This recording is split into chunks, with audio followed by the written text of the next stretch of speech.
Assalamualaikum warahmatullahi wabarakatuh dan selamat pagi. Perkenalkan, kami dari kelompok 11 yang beranggotakan Adi Miftah Nabila Mutia, Muhammad Iqbal Taufik, dan Nur Aiza Amra. Pada kesempatan kali ini, kami akan menjelaskan materi pembelahan sel dan bautan sifat. Langsung saja, yuk simak videonya. Assalamualaikum warahmatullahi wabarakatuh.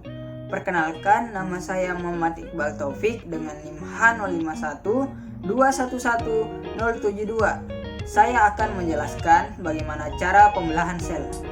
Pembelahan sel adalah suatu cara sel untuk melakukan reproduksi guna untuk memperbanyak diri serta melakukan regenerasi sel. Pembelahan sel terbagi menjadi tiga, yaitu pembelahan sel secara amitosis, pembelahan sel secara mitosis, serta pembelahan sel secara meiosis. Yang pertama akan kita bahas yaitu pembelahan sel secara amitosis. Pembelahan ini biasa disebut sebagai pembelahan secara spontan, di mana sel langsung membelah menjadi dua. Inti yang awalnya satu membelah menjadi dua, kemudian diikuti dengan sitoplasma yang juga membelah menjadi dua, hingga akhirnya membran sel terpisah satu sama lain sehingga terbentuk dua individu baru. Pembelahan sel secara amitosis biasa terjadi pada organisme uniseluler, contohnya pada amoeba dan bakteri.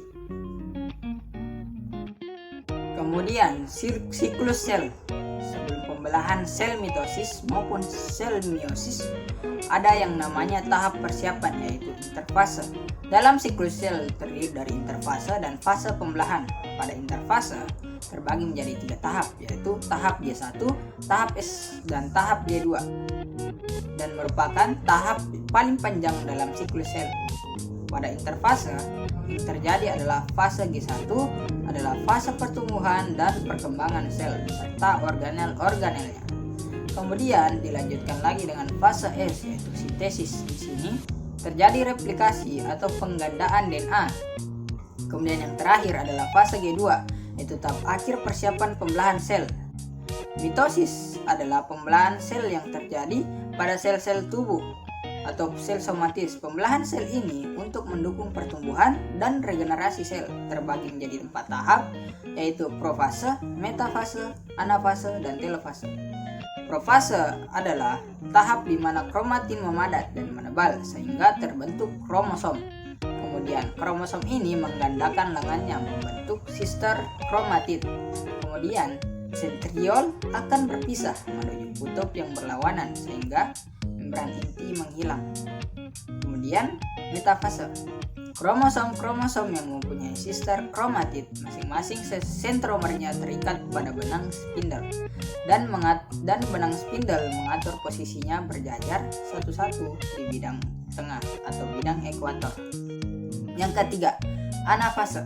Pada tahap ini, sister kromatid akan saling terpisah antara sister kromatid yang satu dengan yang lainnya dan akan tertarik ke kutub berlawanan yang ditarik oleh benang-benang spindle menuju sentriol. Kemudian keempat, fase telofase. Terjadi pemisahan sitoplasma atau sitokinesis, dan lama-kelamaan terbentuk membran yang baru sehingga menjadi dua sel anak, sehingga membran inti terbentuk kembali menjadi seperti sedia kala.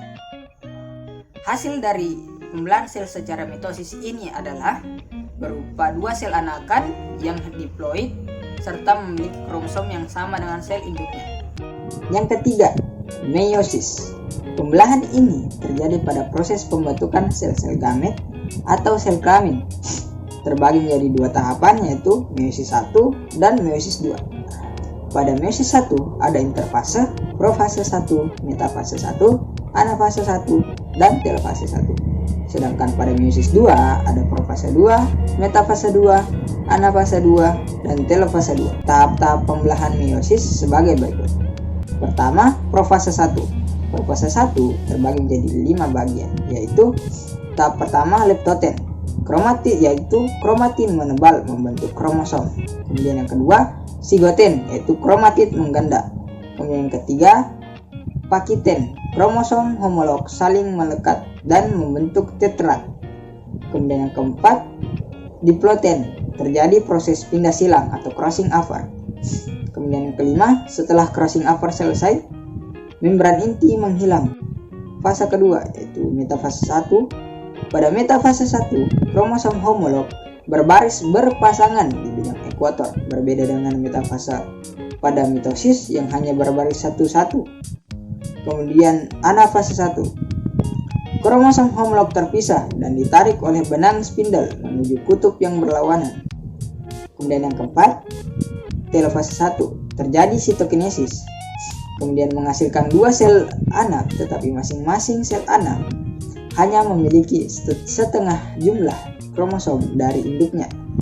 Tetapi setiap kromosom masih mengandung 2 kromatid atau sister kromatid yang terhubung melalui sentromer. Kemudian tahapan meiosis 2. Tahapan meiosis 2 sama dengan tahapan mitosis, tapi bedanya hanya pada hasil akhirnya. Pada profase 2, benang-benang kromatid menebal menjadi kromosom. Nukleolus dan membran inti menghilang, serta sentriol berpisah menuju kutub yang berlawanan. Kemudian metafase 2, kromosom berbaris satu-satu di bidang ekuator. Metafase 2 sama dengan metafase pada mitosis. Kemudian anafase 2, yaitu sister kromatid terpisah dan ditarik oleh benang spindle menuju kutub yang berlawanan. Kemudian telofase 2, terjadi sitokinesis yang menghasilkan 4 sel anak yang haploid. Berikut adalah tabel perbedaan antara pembelahan mitosis dan pembelahan meiosis.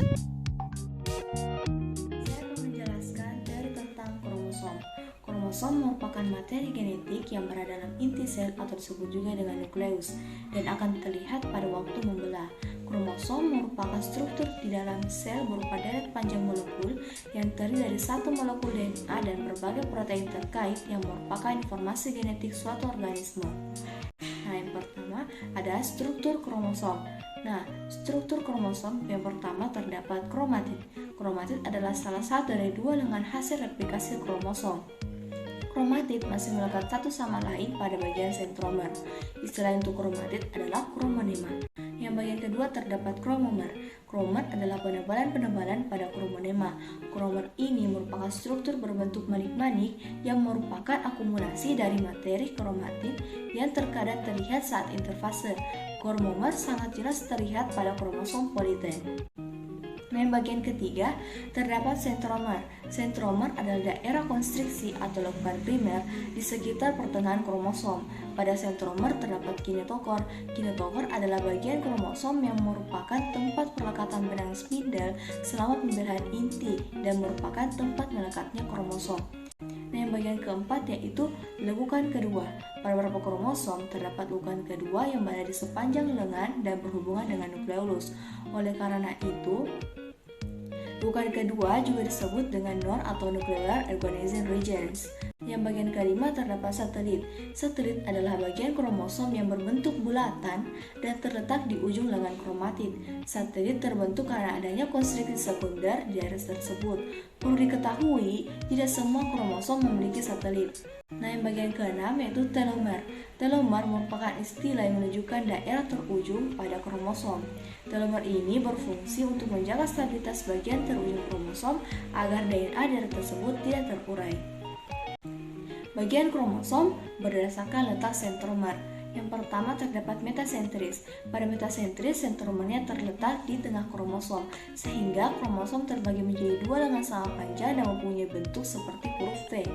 Yang bagian kedua terdapat submetasentris. Pada submetasentris, sentromernya terletak ke arah salah satu ujung kromosom, sehingga kromosom terbagi menjadi 2 bagian yang tidak sama panjang lengannya dan mempunyai bentuk seperti huruf J. Yang bagian ketiga terdapat akrosentris. Pada akrosentris, sentromer terletak di dekat ujung kromosom, sehingga kromosom tidak membengkok melainkan tetap lurus seperti batang. Salah satu lengan kromosom sangat pendek, sedangkan lengan lainnya sangat panjang. Dan bagian keempat terdapat telosentris. Sentromer terletak di ujung kromosom, sehingga kromosom hanya terdiri dari sebuah lengan saja dan berbentuk lurus seperti batang.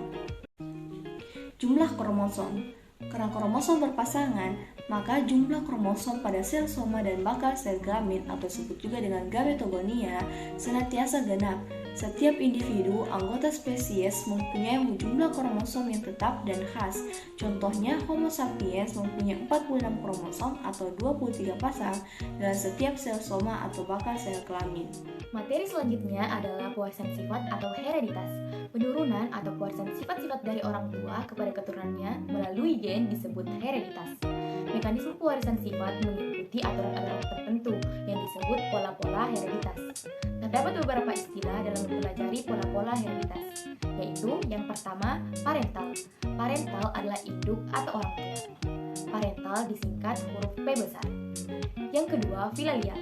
Filalial adalah keturunan yang diperoleh sebagai hasil dari perkawinan parental. Keturunan pertama disingkat F1, keturunan kedua disingkat F2, dan seterusnya. Yang ketiga, dominan. Dominan adalah sifat yang muncul pada keturunan. Sifat ini dapat mengalahkan sifat pasangannya. Yang keempat, gen dominan. Gen dominan adalah gen yang dapat mengalahkan atau menutupi gen lain. Gen dominan memakai simbol huruf besar. Yang kelima, resesif. Resesif adalah sifat yang muncul pada keturunan. Sifat ini dapat dikalahkan oleh sifat pasangannya. Yang keenam, gen resesif. Gen resesif adalah gen yang dikalahkan atau ditutupi oleh gen yang lain. Gen resesif memakai simbol huruf kecil. Yang ketujuh adalah genotip. Genotip adalah susunan genetik suatu sifat yang dikandung suatu individu yang menyebabkan munculnya sifat-sifat pada fenotip. Yang kedelapan adalah fenotip. Fenotip adalah sifat lahiriah yang merupakan bentuk luar yang dapat dilihat atau diamati. Yang kesembilan adalah alel. Alel adalah anggota pasangan gen yang mempunyai sifat alternatif sesamanya. Yang ke-10 adalah homozigot. Homozigot adalah pasangan alel dengan gen yang sama. Yang ke-11 adalah heterozigot. Heterozigot adalah pasangan alel dengan gen yang tidak sama. Yang ke-12 atau yang terakhir adalah pembastaran. Pembastaran adalah perkawinan antar dua individu yang mempunyai sifat yang berbeda. Pola-pola hereditas mencakup warisan sifat induk pada keturunannya melalui gamet dengan aliran tertentu. Prinsip-prinsip warisan sifat telah dikemukakan oleh Mendel, yaitu hukum Mendel 1, hukum Mendel 2, dan penyimpangan semu hukum Mendel. Yang pertama adalah hukum Mendel 1. Hukum Mendel 1 biasa dikenal dengan hukum segresi bebas, atau pemisahan gen sel alel yang berbunyi setiap gen di dalam alel akan berpisah atau bersegrasi secara bebas pada saat pembentukan gamet. Dua gen yang berpasangan akan dipisahkan ke dalam dua sel anak secara bebas. Adapun contoh percobaan Mendel 1 yaitu yang pertama, Mendel menjalankan dua kacang kapri yang memiliki sifat yang berbeda, yaitu antara kacang kapri berbiji bulat dengan kacang kapri berbiji keriput. Sifat bulat dominan terhadap keriput. Pun komposisi gen yaitu B besar untuk sifat bulat, B kecil untuk gen sifat keriput, dan parental yang terbentuk adalah B besar atau bulat disilangkan dengan B kecil atau keriput. Maka terbentuk keturunan pertama yaitu B besar B kecil atau bulat. Hasilnya dapat dilihat pada tabel. Yang kedua adalah B cross, yaitu menghilangkan atau mengawinkan individu hasil keturunan pertama dengan salah satu induknya.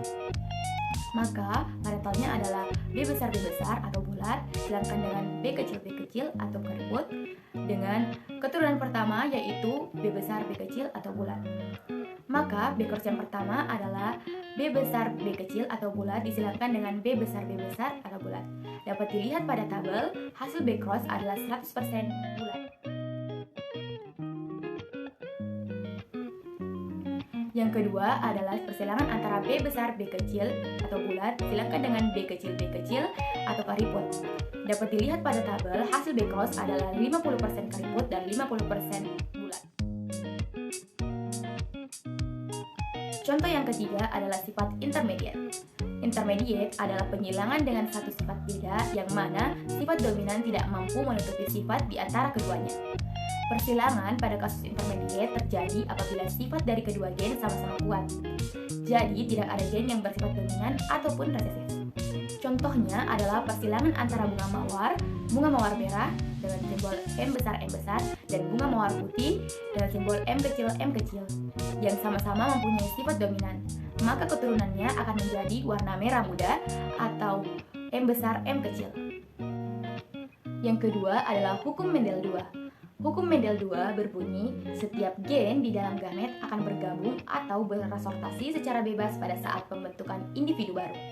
Adapun contoh hukum Mendel 2 yaitu persilangan antara biji bulat kuning atau B besar, B besar, K besar, K besar dengan biji keriput hijau yaitu B kecil, B kecil, K kecil, K kecil, di mana biji bulat atau B besar dominan terhadap biji keriput B kecil dan warna kuning K besar dominan terhadap warna hijau K kecil. Maka akan dilakukan persilangan sampai keturunan kedua.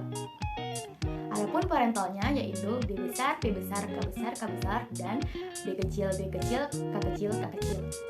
Gamet yang didapatkan adalah B besar, K kecil, dan B kecil, K kecil.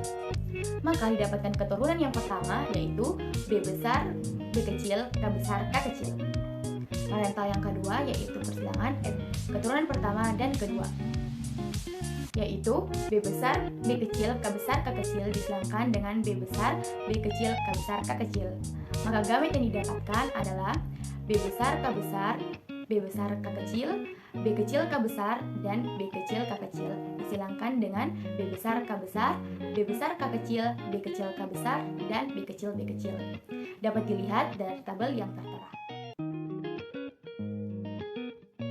Individu yang mengandung B besar memiliki biji bulat, dan individu yang mengandung K besar memiliki biji warna kuning. Maka didapat perbandingan fenotip keturunan keduanya adalah bulat kuning terdapat 9, bulat hijau terdapat 3, keriput kuning terdapat 3, dan keriput hijau terdapat 1. Didapat perbandingan fenotip F2-nya adalah bulat kuning ada 9, bulat hijau ada 3, keriput kuning ada 3, dan keriput hijau ada 1. Dan didapat juga perbandingan genotipnya yaitu B besar, B besar, K besar, K besar ada 1, B besar, B besar, K besar, K kecil ada 2, B besar, B kecil, K besar, K besar ada 2, B besar, B kecil, K besar, K kecil ada 4, B besar, B besar, K kecil, K kecil ada 1, B besar, B kecil, K kecil, K kecil ada 2, B kecil, B kecil, K besar, K besar ada 1, dan B kecil, B kecil, K besar, K kecil ada 2, dan yang terakhir adalah B kecil, B kecil, K kecil, K kecil ada 1. Yang ketiga atau yang terakhir adalah penyimpangan semu hukum Mendel. Pada persilangan dihibrid pada keturunan kedua atau F2 akan mempunyai perbandingan fenotip 9 banding 3 banding 3 banding 1. Tetapi dalam keadaan tertentu perbandingan fenotip tersebut tidak berlaku. Dari beberapa percobaan ternyata ada penyimpangan hukum Mendel. Hal itu dapat terjadi karena adanya interaksi antar gen atau suatu gen dipengaruhi oleh gen lain untuk memunculkan sifat tertentu, sehingga menyebabkan perbandingan fenotip yang keturunannya menyilang dari hukum Mendel. Keadaan semacam ini disebut penyimpangan hukum Mendel. Adapun penyimpangan semu dari hukum Mendel yakni 1. Kriptomeri. Kriptomeri adalah penyimpangan semu dengan perbandingan F2 9 banding 3 banding 4. Yang kedua adalah komplementer. Komplementer adalah penyimpangan semu dengan perbandingan F2 9 banding 7. Yang ketiga adalah polimeri. Polimeri adalah penyimpangan semu dengan perbandingan F2 15 banding 1. Yang keempat adalah epistasis dan hipostasis. Adalah penyimpangan semu dengan perbandingan F2 12 banding 3 banding 1. Yang terakhir adalah interaksi gen.